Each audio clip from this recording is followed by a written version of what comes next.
No caso aqui, que efetivamente aconteceu o recurso extraordinário, não tem nenhum glamour, porque não era uma pessoa de classe média que estava ali consumindo droga num local bonito ou coisa parecida. Na verdade, era uma pessoa presa, certo? Ela já tinha antecedentes, estava cumprindo pena e foi encontrada na cela dela uma quantidade de maconha. E fiz a alegação da inconstitucionalidade por ofensa ao princípio da lesividade.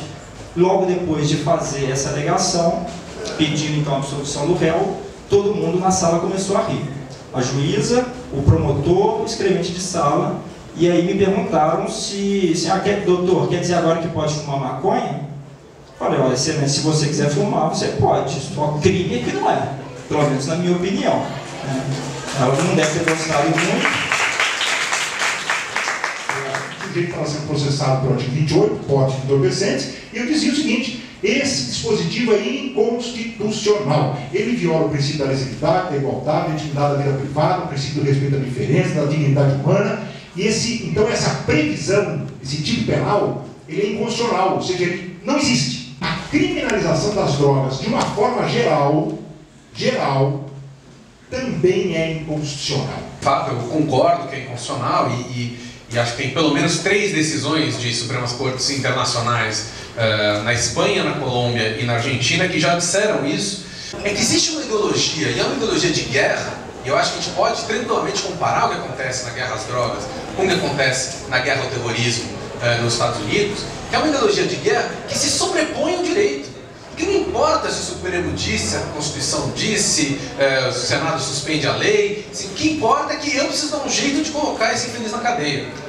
Porque é uma lógica de guerra, não é o direito. Se a gente for olhar para fora, para outros países, o próprio Pedro lembrou, a Argentina, a Espanha, a Colômbia, já os Supremos Tribunais Federais já deram esse exemplo, ou seja, eles já superaram o Legislativo, dizendo efetivamente que aquela opção política que o Legislativo não teve coragem de tomar, que é a descriminalização, que é a opção política legítima diante da Constituição, ele, judiciário, vai tomar, e ele vai dizer à sociedade que a Constituição nessa questão, ela precisa necessariamente ser preservada. Se você está sendo acusado por tráfico de drogas, você é obrigado a responder o processo preso.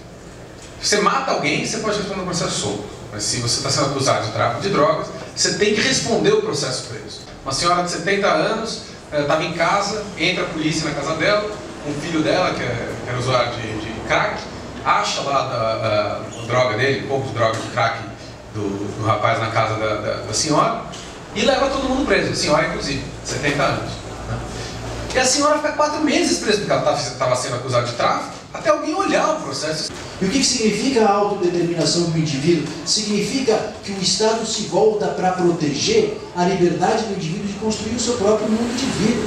E se esse mundo de vida dele não afetar o mundo de vida do outro, isso não pode gerar nenhum tipo de reação estatal, muito menos do ponto de vista criminal. O uso do direito penal só trouxe consequências desastrosas. Eu não trouxe consequências desastrosas só para a liberdade individual. Teve consequências desastrosas para a sociedade como um todo. Nunca na história desse país, uma lei penal provocou uma explosão carcerária de um tipo penal tão grande quanto, em tão pouco tempo, quanto a lei de drogas. Desde que a lei foi aprovada, dobrou o número de presos, 96% aumento do número de presos por drogas no Brasil. 80% dos presos por tráfico de drogas tinham só até o 1º grau completo.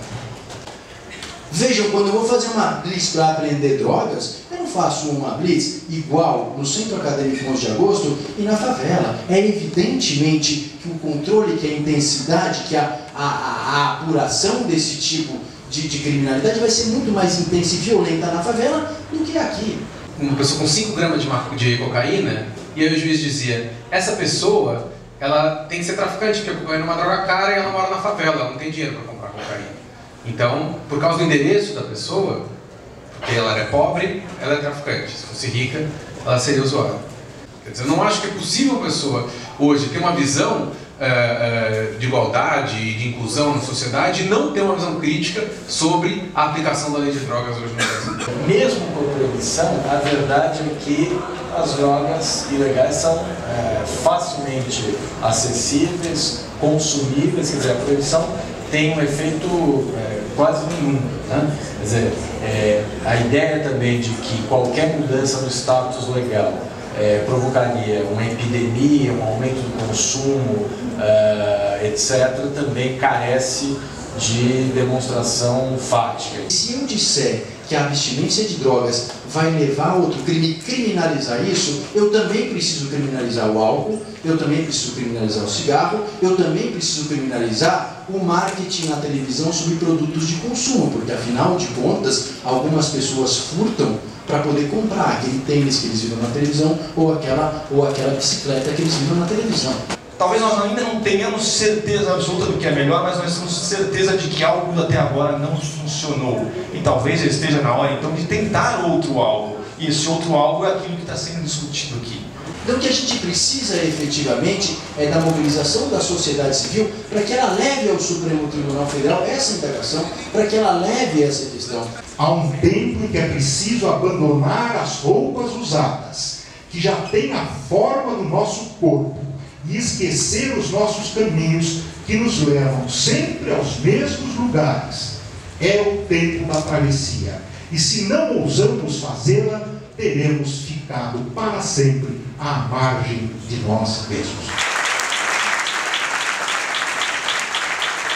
Obrigado,